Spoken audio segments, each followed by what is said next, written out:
Welcome to the pre-recorded webinar, Competitive Procurement, Evaluating Proposals. This is Module 4 of the Local Governance Policy Training Series, offered through New Jersey Department of Labor's partnership with the Garden State Employment and Training Association.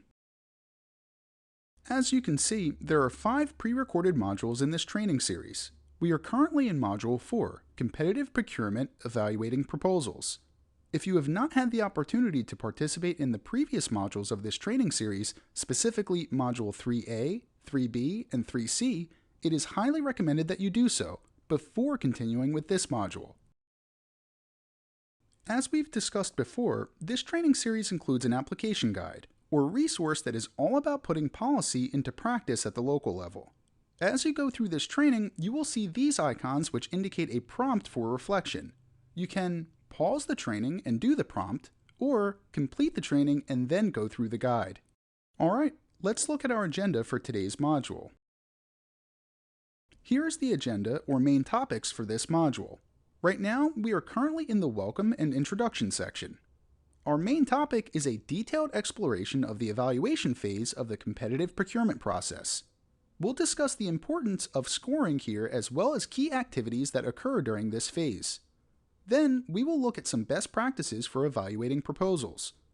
Finally, we will wrap up. Let's look at our objectives for this module. Objectives refer to what you should be able to do by the end of this module. Our objectives today are for you to be able to explain the importance of proposal scoring in competitive procurement, describe key aspects of the evaluation phase of the competitive procurement process, and apply RFP evaluation best practices in selecting the best proposal response. We will begin with a quick review of the competitive procurement process, before looking closely at the activities that occur when evaluating and scoring proposals. To refresh our memory, the phases involved in the procurement process include the planning phase, release and evaluation phase, the selection and negotiation phase, execution or implementation phase, and the closeout phase. Today we are looking at the release and evaluation phase. The release and evaluation phase has 3 substeps, which include promotion of competition, collection of proposals, and evaluation and scoring of proposals. This module focuses on that 3rd step, evaluation and scoring of proposals. Let's discuss in detail what occurs during evaluating and scoring of proposals. Evaluating and scoring proposals involves the following activities: review scoring procedures, establish competitive range, conduct evaluation and scoring, decide recommendation, and document results. Note, the review panel, which conducts the evaluation and scoring and decides on a recommendation, should have been selected earlier in the competitive procurement process, specifically in the planning phase. See Module 3B for more information regarding the composition of the review panel. Before we discuss policies and best practices, let's look at the importance of scoring when evaluating proposals. Evaluation and scoring is a key part of the competitive procurement process of one-stop operators, Title I Career Services, and Title I Youth Services. Being strategic with scoring by using a rubric that incorporates evaluation criteria is especially important and allows you to grade proposals objectively and fairly, identify a proposer's strengths and weaknesses, and compare and contrast prospective service providers. Let's look at the first thing your review panel should do before any evaluation takes place, which is review the scoring procedures. It is highly recommended that an internal training be conducted for the review panel. We will discuss this internal training more when we look at best practices. In the planning phase, ideally your LWDB has already used evaluation criteria to make a rubric with different sections and weights. This information, at least the sections and weights, should be distributed within the RFP so that proposers have a general idea of the criteria by which they will be evaluated. The entire rubric would not typically be shared in the RFP. However, the scoring should be outlined at least at a high level so that proposers can see how their proposals will be evaluated. Beginning with the end in mind by sharing the evaluation criteria and information about scoring procedures, in the RFP is a best practice that benefits both LWDBs and proposers. This helps to ensure a fair and open competition, free of bias or conflict of interest. In this example of information shared in an actual board's RFP for one-stop operator, proposers can see the different sections and how many points to be earned in each section. If a section was weighted, which means given a priority or judged as more important, it would be indicated here as well. This example happens to add up to 100 points, but the amount of points are decided at a local level. This could also be represented as percentages. Model evaluation criteria for the competitive procurement process is provided in NJAC 534-4.2. They are organized around technical criteria, management criteria, and cost criteria. Each of these sections has further questions to consider when evaluating potential service providers. Technical criteria include proposed methodology. Does the vendor's proposal demonstrate a clear understanding of the scope of work and related objectives? Is the vendor's proposal complete and responsive to the specific RFP requirements? Has the past performance of the vendor's proposed methodology been documented? Does the vendor's proposal use innovative technology and techniques? Finally, are sound environmental practices such as recycling, energy efficiency, and waste reduction used? Management criteria. Project management. How well does the proposed scheduling timeline meet the contracting unit's needs? Is there a project management plan? History and experience in performing the work. Does the vendor document a record of reliability of timely delivery and on-time and on-budget implementation?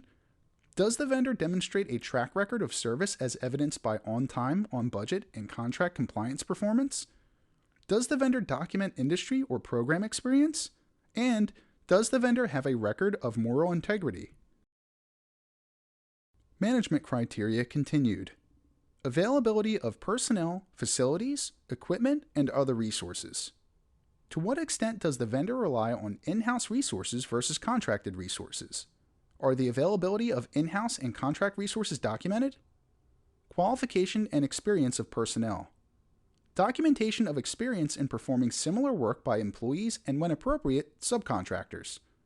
Does the vendor make use of business capabilities or initiatives that involve women, the disadvantaged, small and/or minority-owned business establishments? And does the vendor demonstrate cultural sensitivity in hiring and training staff? Cost criteria includes cost of goods to be provided or services to be performed. Relative cost. How does the cost compare to other similarly scored proposals? Full explanation. Is the price and its component charges, fees, etc. adequately explained or documented? Assurances of performance. If required, are suitable bonds, warranties, or guarantees provided? Does the proposal include quality control and assurance programs? Vendor's financial stability and strength. Does the vendor have sufficient financial resources to meet its obligations? Please see policy document NJAC 534-4.2 Model Evaluation Criteria for reference. Note that these criteria are not intended to be limiting or all-inclusive, and they may be adapted or supplemented in order to meet a contracting unit's individual needs as competitive contracting may dictate. No criteria shall unfairly or illegally discriminate or exclude otherwise capable vendors. Also, please keep in mind that it is the LWDB's responsibility to consider and include any additional local requirements related to the competitive procurement process. A rubric is a tool for analysis and assessment, which helps support objective evaluation. It is laid out in a grid, typically with categories in the columns and the scores with descriptions in the rows. In addition, in the context of competitive procurement, a rubric is developed at the board level before the scoring occurs. Allows for considering both the completeness of the proposal, in other words, are the materials and documents all present that the RFP required, as well as the quality of the proposal. This allows each proposal to be evaluated based on its own merit, to avoid bias and conflict of interest. It also should mirror the RFP in its sections. Let's look at an example of a rubric. The example on the slide is also in the application guide. As you can see, the categories or sections that will be evaluated are in the leftmost column. In this rubric, there are 4 possible scores for each section, with the highest number being the best. Each score has a description of the qualities that would merit that score. Having a detailed description is important so that evaluators can clearly understand the criteria needed for each score. Note, Keep in mind that this is simply an example and that a rubric can be set up in many different ways. Creating or using a rubric is a best practice, but not a WIOA requirement. What is important is having clear evaluation criteria by which your review team can judge proposals, not necessarily the methodology used. For example, a board could provide their review team with a list of detailed questions, with point values for each section in the RFP. According to NJAC 534-4.3, page 4, the process of establishing weighting criteria and evaluating proposals shall result in a finding that a specific proposal is the most advantageous, price and other factors considered, or that all proposals should be rejected. A competitive range should be established prior to conducting the evaluation and scoring. Ideally, this would happen during the planning phase. A competitive range refers to the scores of proposers who have a reasonable chance at being selected. You determine the competitive range based on the evaluation criteria. Establishing a competitive range will allow a review team to better sort proposals into excellent ones that have a reasonable chance at being awarded, as opposed to just good or even poor ones. The minimum acceptable score, or floor score, would be the lowest number of the competitive range. The floor score could be determined at the local level, if desired, since every scoring system is different. Examples could be that any bid that scores below 60% does not move forward. It could also be that only the top 3 bids do move forward. Please note, determining a competitive range is a recommendation, but it is not a WIOA requirement. A competitive range can be used to advance excellent proposals to a next step. Let's look at a fictitious example to illustrate this.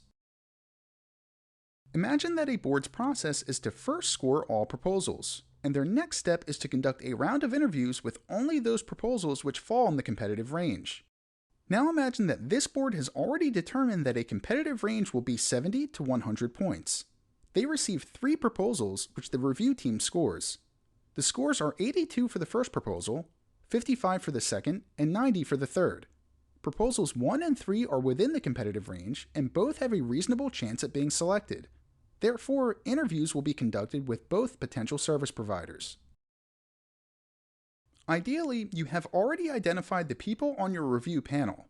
Who should and shouldn't be on the review panel is mentioned in Module 3B, so please refer to that training for more information about the review panel. At this point, once the proposals are submitted and the time frame for submission is over, the review panel can conduct evaluation and scoring. This involves the following activities. The review team individually reviews and scores each proposal using the rubric. Note, this may look different with different boards. Check your local policies regarding individual scoring or group discussion during the evaluation procedures. Scorecards are collected and a summary is created. There are various ways to leverage the review team, which can be locally determined. These next steps may include: the review team decides to recommend the highest scorer. Although it is not a WIOA requirement that the highest scorer be automatically chosen, it is a recommended best practice to choose the highest scorer. The competitive procurement process, including strategic evaluation and scoring procedures, help to ensure that competition, and more importantly, the use of public funds, is open, transparent, and fair, which is a WIOA requirement. The review team discusses proposals in the competitive range. They may generate additional questions for providers and/or identify any specific circumstances that might lead to selection of a proposal that is not the highest score. Optionally, the proposers can be contacted for clarity or for a round of interviews. Note that this communication should be coordinated and controlled. Keep your firewalls in mind. For example, one person not on the review panel, could be anybody, could take a set of questions to the top 3 scorers and ask them. In the rare case that there's a tie between 2 scores, the review panel could either revisit the scoring or, more probably, have the 2 potential service providers ask further questions, an interview tiebreaker. If the recommended proposal is not the highest scorer, the review team and the board need to document reasonable and extenuating circumstances. The local Workforce Development Board votes to select the recommended proposal. This board meeting is a public event, so typically both selected and non-selected potential service providers would hear the results during this public board meeting. Note that while the recommendation will not typically be known in advance by the proposers or the public, the recommendation will be known in advance by the board itself, being distributed to them beforehand in their board agenda. Also, some LWDBs may have an executive committee, which would vote to select the recommended proposer before the full board does. The meetings of the executive committee are public as well, so proposers can hear the results at that meeting too. All results are to be properly documented. Note, counties may have additional steps for approving recommended proposals at the county level, but this is not a requirement of WIOA. Let's look more closely at the suggested language and approach for acceptance or rejection of proposers, as well as documenting results. For the selected proposer, they would typically learn the results at the board meeting. Afterward, it is a best practice for the board to email or call them quickly, notifying them of the selection, followed by a formal, signed letter. For non-selected proposers, they will also typically learn the results at the board meeting. Afterward, it is a best practice for the board to email with an attached letter notifying each proposer that they were not selected. The board should be gracious, keeping in mind the goal of growing their pool of proposers, and may even wish to offer a debrief. Note, the LWDB should retain documentation of how proposers were notified of results, as well as when. According to TEGL 15-16, PP 12-13, the use of fair selection procedures is aimed to help promote competition. The factors used to evaluate proposals or bids should be applied and tabulated in an objective manner that would allow a bidder or offerer to view its score in order to improve its proposal/bid during the next procurement cycle. It is in the best interest of the LWDB to expand the pool of proposers, in quantity and quality, for future RFP cycles. Final scores are made public. Details for each section are not released publicly, but an individual proposer can request more details or a follow-up meeting in order to improve their score for the next RFP cycle. Usually the review panel would not do the debrief, to keep a firewall in place. Typically the person who manages the procurement, board hired staff, or the finance person would do the walkthrough or share the scoring sheet. Let's consider some outcomes that, although not ideal, are possible. What if there is an insufficient number of proposals? Let's say a LWDB only receives one proposal in response to their RFP. The LWDB should revisit and/or reissue their RFP advertising to attract more proposers. If only one proposal was received from a qualified operator, it is permissible to proceed with a sole source procurement. If there are two or more proposals, the board should proceed to scoring and evaluating the proposals. Note that a local WDB may determine an alternate, higher threshold than 2 for the minimum number of proposals. What if the submitted proposals do not reach an awardable score? If the submitted proposals do not reach an awardable score based on the evaluation criteria, the LWDB should, as in the other situation, revisit advertising and/or reissue their RFP. It is also permissible to proceed with sole source procurement. Please reference TEGL 15-16 for these situations. Regardless, LWDBs should be ready to share documentation showing fair and open competition, per WIOA requirements. Please see Module 3B for more information on advertising RFPs to ensure fair and open competition. Now, we are going to intentionally pause the training to direct you to your application guide. As you are aware, your application guide has prompts for reflection. The current section has prompts for reflection related to evaluation and scoring. At this point, you can either pause the recording and go through these prompts, or you can wait until after the recording concludes. In this section, we will briefly review some best practices to keep top of mind when evaluating proposals. 3 best practices for evaluating proposals are to provide clear direction for evaluators, obtain conflict of interest statements from evaluators, and keep procurement and operations separated. The LWDB should provide clear direction for the review panel in advance of the actual scoring. Specifically, an internal training should be conducted for the evaluators, which should cover scoring criteria and rubric, forms that the evaluators will be completing, the role of the evaluator in the process, a preview of the entire process of scoring and evaluation. In other words, explain what will happen according to an established time frame. Keep things moving along in a timely manner and don't drag out the scoring and evaluation process. A best practice is that within 30 days of receiving proposals, scores and recommendations should be made. services and programs that are being procured. Help evaluators understand what types of programs and services are being procured. This could even involve a tour of a program. It is important to collect conflict of interest statements from all evaluators.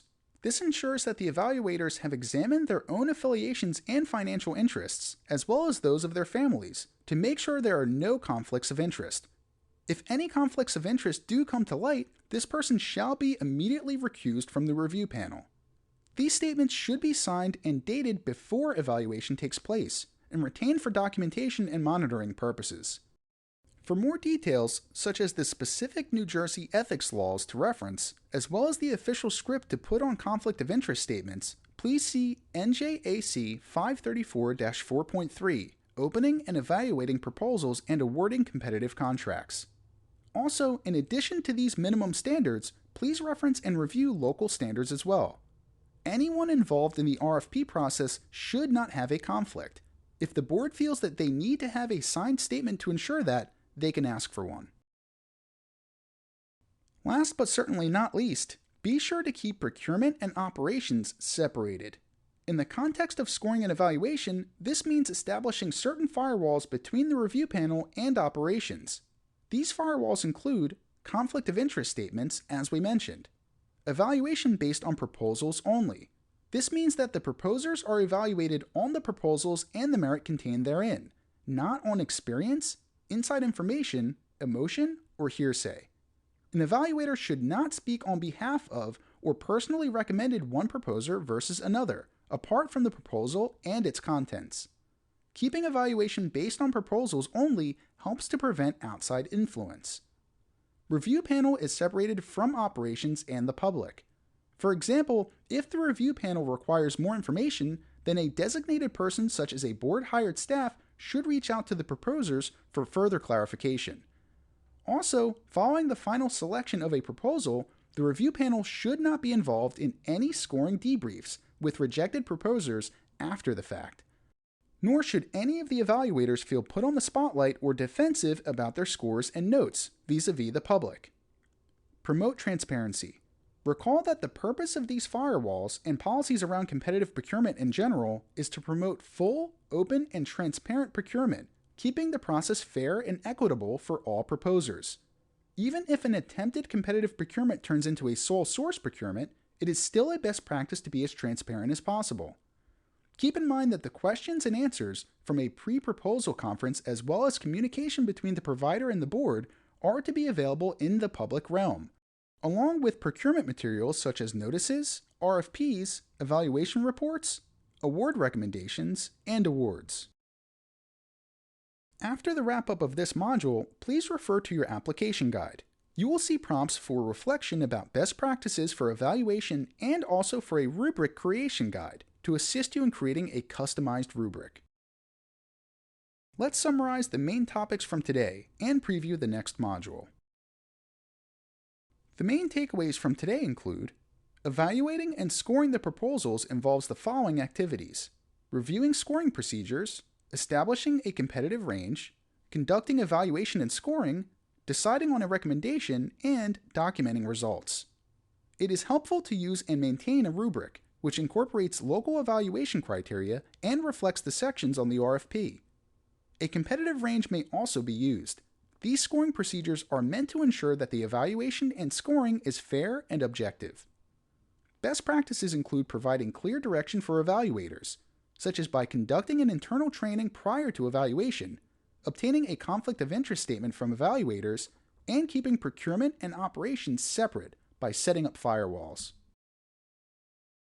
As a reminder, go through the prompts for reflection in your application guide. Address outstanding questions with a WIOA subject matter expert by registering for technical assistance. You can either click on the link or scan the QR code to be taken to the registration form. The next module in the training series is focused on setting up agreements with the procured services of One Stop Operator, Career Services, and Youth Services, as well as with partners. Please see these references for more detailed information regarding New Jersey and federal policies. Also, as mentioned several times throughout this module, Please keep in mind it is the LWDB's responsibility to consider and include any additional local requirements of a competitive procurement process. Thank you for your time.